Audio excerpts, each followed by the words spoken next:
వాడేదేందన్నా గది ఆడిగుంతలోనే ఉన్నది. ఆ ఒగ్గు కథ వల్ల సరిగ్గా నిమిత్తలేదు గంతే. అరే దొబ్బకండి సార్. అరే అరే ఇరుడు సార్. నేనేం చేసినా సార్? అన్నా నేను తెలుసు కదే చెప్పే. రై కూర్చోబెట్రా. వినిపించు.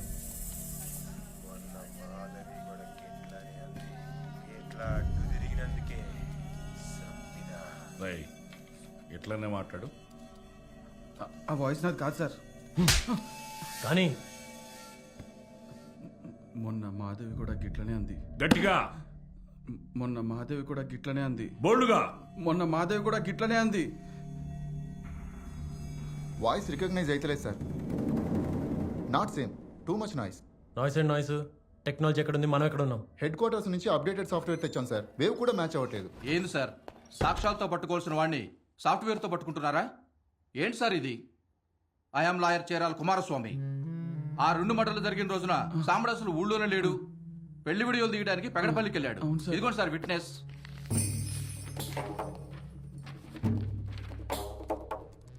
పోరా. Sir what is this? ఎంక్వైరీలో ఉన్నాం కదా. వాడుండే ఇల్లే కాదు, వాడు తాగే ప్లేస్, తినే ప్లేసు, కూర్చుండే ప్లేసు తెలుసు నాకు. పోనాయి.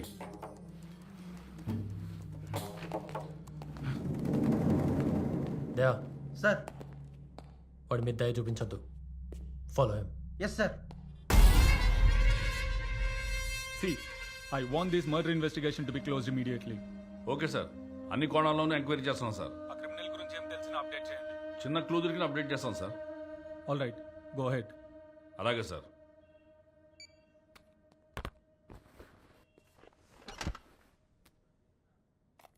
మనం పట్టుకోవాల్సిన తల కాదు సార్, క్రిమినల్ని. ఎట్లా పట్టుకోమంటారు? ఎట్లా పట్టుకోమంటారు సార్? క్రిమినల్ ఏదైనా ఆధారం విడిచిపెడితే కదా. డెడ్ బాడీ తాలూకు నెయిల్స్ కలెక్ట్ చేసివి, సెమన్ వెజనల్ స్వాబ్స్ కలెక్ట్ చేసివి. ఇంకేం చేయలేవయా? పరీక్షలు రాసి వచ్చాడు కాదు సార్. ఎఫ్ఐఆర్ రాసి ఎంక్వైరీ చేస్తే తెలుస్తుంది నొప్పేందో. సార్ మనం ఇప్పటిదాకా రెగ్యులర్ ఎంక్వైరీనే చేసాం. టెక్నాలజీ చాలా డెవలప్ అయింది సార్. దాంతో మనం డిఎన్ఏ టెస్ట్ ఎందుకు చేయించకూడదు? ఏంది డిఎన్ఏ టెస్టా? ఏం మాట్లాడుతుండ్రు సార్? మొన్నకిట్లనే కరీంనగర్ మ్యానర్ డ్యామ్ కింద ఓ పిల్లలు రేపు చేసి చంపిండ్రు. క్రిమినల్ని పట్టుకోవడానికి డిఎన్ఏ టెస్ట్ చేస్తే 6 నెలల దాకా రిజల్ట్ రాలా తెలుసా? అన్ని కేసుల్లో అలా జరగవు సార్. మన దగ్గర ఉన్న ఎవిడెన్స్ అన్నిటినీ కోర్టులో ప్రొడ్యూస్ చేసి పర్మిషన్ తీసుకొని డిస్ట్రిక్ట్ కమిషనర్ రిఫరెన్స్తో మనం హైదరాబాద్ ఫారెన్సిక్ ల్యాబ్లో టెస్ట్ చేపిస్తే 10 రోజులలో మనకు రిజల్ట్స్ వచ్చేస్తాయి. ఒక క్రిమినల్ని పట్టుకోవడానికి ఊరు మొత్తం డిఎన్ఏ టెస్ట్ చేస్తారా? చెప్పుండ్రి సార్, చెప్పుండ్రి. అడుగుతున్నా కదా.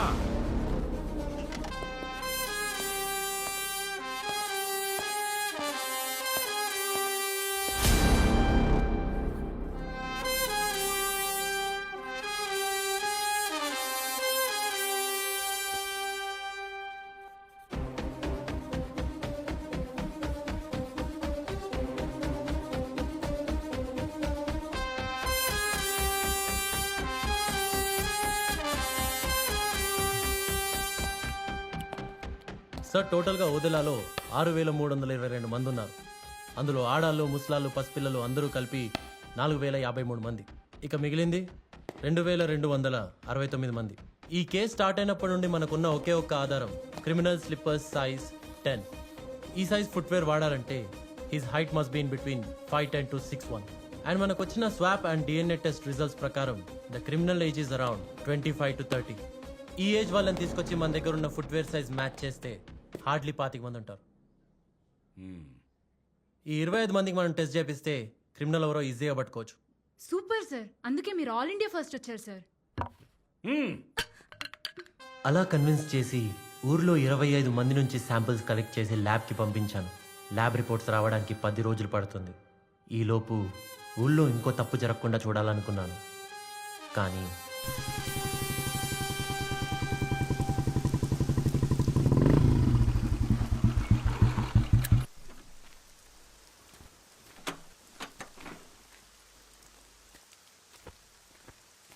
నమస్తే సార్. నమస్తే. నమస్తే అన్న. ఏంద్రా వారి మహేష్ వారానికి ఒకసారి మల్లన్న గుడికి పోయినట్టు ఈ స్టేషన్కి వచ్చుడేంద్రా?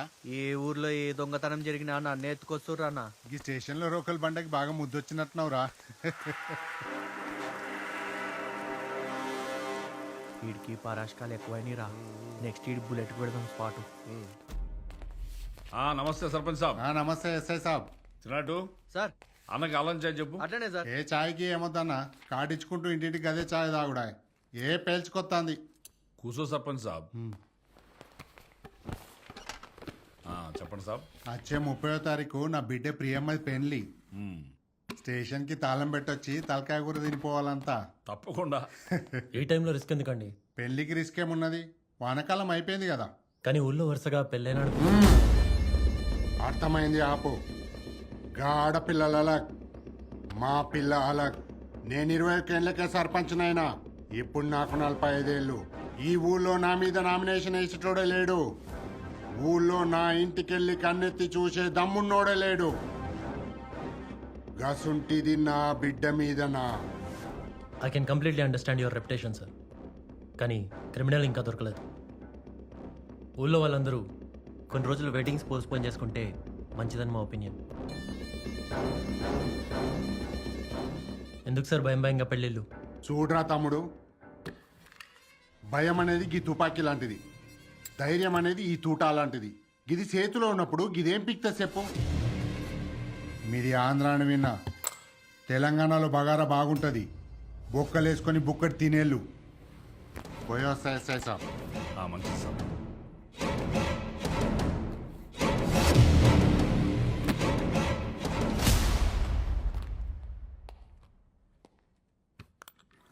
సార్ గిది సేతులుంటే గిదేం బిక్తుంది అన్నాడు కదా, అసలు గిదే లేకపోతే సేతులో ఉన్నదేం బిక్తుంది సార్?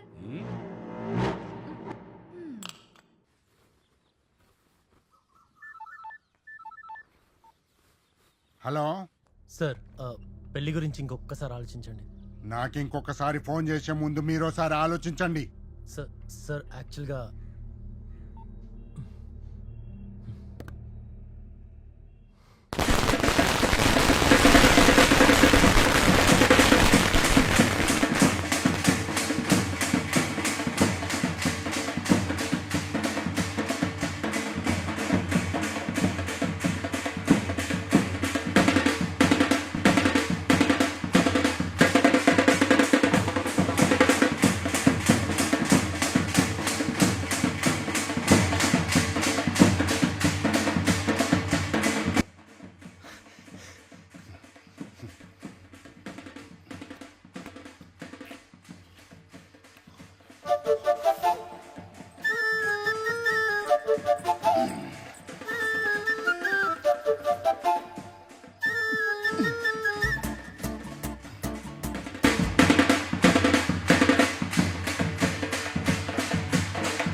ఎలా ఉన్నానక్క?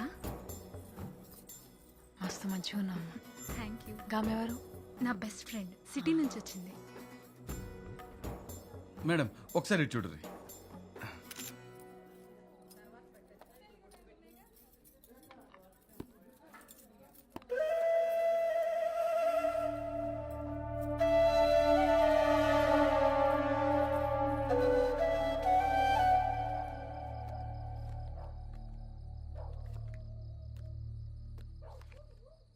జోకర్, ఏదైనా నువ్వు లక్కీ అనరా. కాడిచ్చి పెళ్లికి రానా అంటే శోభనంకి వచ్చి కాపలాగా వస్తురు. ఏదైనా ఈ పోలీసుల్ని పక్కన పెట్టుకొని బ్యాకాట్ ఆడితే ఆ కిక్కి అనగన్నా. శోభనం దగ్గర కాపలా కాయడం కంటే శవాల దగ్గర కాపలా కాయడం బెటర్ సార్. ఏమైంది దయా? ఎవడొచ్చి చంపుతారని టెన్షన్ కన్నా లోపల ఏం చేస్తారో క్యూరియాసిటీ ఎక్కువ ఉంది sir. Focus on duty Daya. Update me everything. Yes sir, yes sir. ఈ పాటి గొల్లం పెట్టేసి పెళ్ళం మీద పడుంటాడు.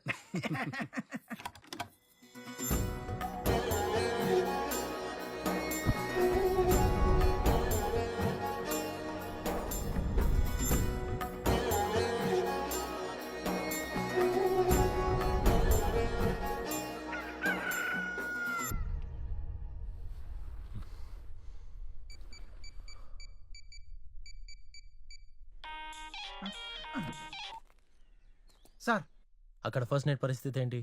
ఏముంది సార్, పెళ్లి కొడుకు అనుభవించిండు, పెళ్లి కూతురు అనుభవం చూసింది, నేను మాత్రం నరకం చూశాను సార్ సెల్లో. బ్రైట్ సేఫేనా? Super safe sir. ఫ్రెండ్ని భాగ్యనగర్కి డ్రాప్ చేయడానికి స్టేషన్కి వెళ్తుంది సార్. ఛాన్స్ తీసుకోకండి, అట్నే సార్. ఫాలో అవ్వండి. Yes sir. ఈ జెడ్ కేటగిరీ ఉండగా మీ కేటగిరీ ఎందుకు? నువ్వు బాబు పదవే, అలా రౌండేసి వస్తే మళ్ళీ రెడీ అయిపోవచ్చు. అమ్మ దొంగముండా ఎంత మారిపోయావే. నువ్వు కూడా పెళ్లి చేసుకో, నా అలానే తయారవుతావు. అది సరే, ఇంతకి ఎన్నిసార్లు అయిందే? దేవుడా, ఏం తింటాడు మీ వాడు? కొంచెం కనుక్కొని చెప్పు, మా కార్తీక్ అని కూడా పెడతావు.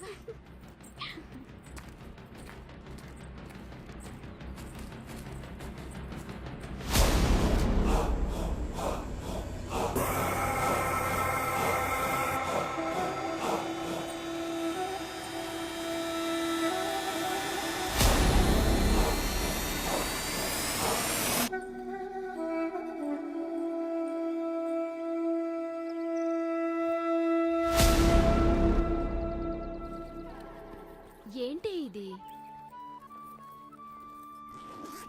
ఇది నీ ఎగ్జామ్ ఫీజు. నువ్వు నన్ను డ్రాప్ చేయనీకి వచ్చినావా లేకపోతే డబ్బులు ఇనికి వచ్చినావా? నేను గిఫ్ట్ కూడా తేలేదే. నువ్వు గ్రూప్ 1 కొట్టు, అదే నా గిఫ్ట్. ఇంత డబ్బు ఇంట్లో తెలిస్తే మంచిగా ఉండదేమోనే. మా బాపుకి సంపాదించడంలో ఉన్న జాగ్రత్త దాచిపెట్టడంలో ఉండదు. Don't worry.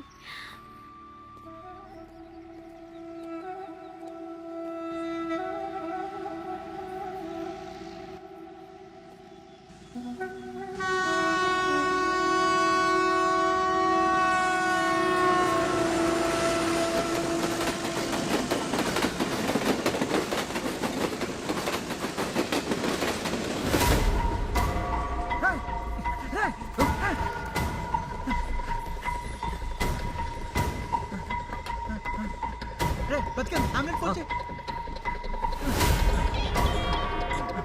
సార్, ఆ పెళ్లి పిల్ల మిస్సింగ్ సార్.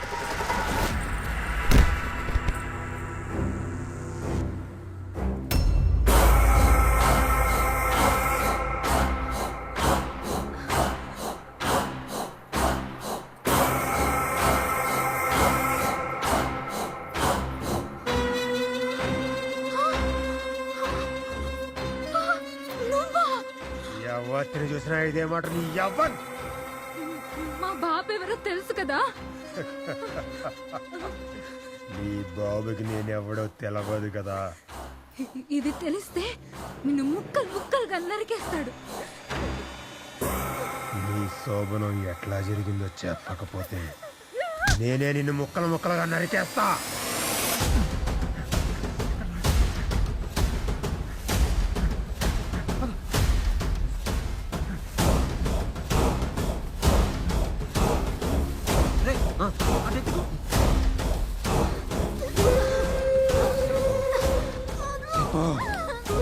నీ శోభనం ఎట్లా జరిగిందో చెప్పు.